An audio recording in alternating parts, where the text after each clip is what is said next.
Kita awali informasi pertama dari berita hukum dan kriminal pemirsa. Seorang suami dibantu kakak kandung dan ibunya tega membunuh istrinya karena kesal tidak dibuatkan kopi.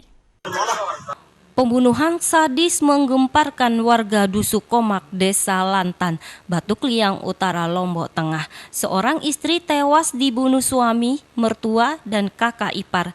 Kasus ini berawal penemuan mayat korban berinisial PS dalam kondisi tergantung di daun pintu kamarnya. Polisi yang datang ke TKP kemudian melakukan penyelidikan dan menemukan fakta jika korban bukan gantung diri melainkan dibunuh. Berdasarkan kecurigaan dan kejanggalan lantaran posisi kaki korban yang tergantung menyentuh lantai. Selain itu, posisi leher korban yang tergantung juga sangat rendah. Setelah didalami, polisi menemukan fakta korban dibunuh terlebih dahulu, lalu mayatnya digantung seolah-olah bunuh diri. Dalam kasus ini, polisi telah menetapkan 3 tersangka, yakni suami korban berinisial MR 20 tahun, kakak ipar berinisial S 28 tahun, dan mertuanya SR 46 tahun.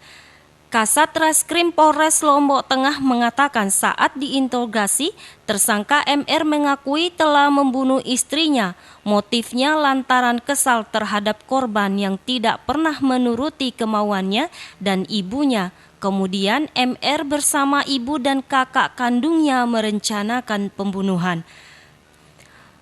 Rencana pembunuhan dimulai dengan pertikaian antara MR dengan korban PS.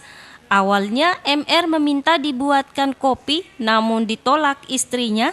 Selanjutnya MR melakukan penganiayaan dibantu ibu dan kakaknya hingga korban tewas.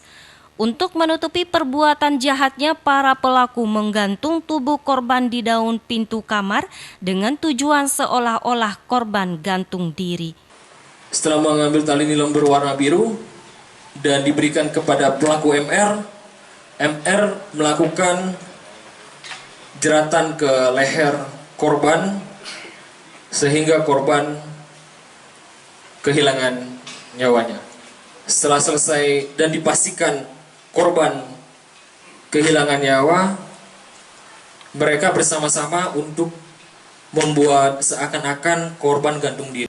Atas perbuatannya, ketiga tersangka dijerat pasal 340 tentang pembunuhan berencana dan pasal 338 KUHP junto pasal 55 ayat 1 KUHP dengan ancaman seumur hidup, hukuman mati atau penjara maksimal 20 tahun. Dari Lombok Tengah, Emma Widiawati, iNews melaporkan.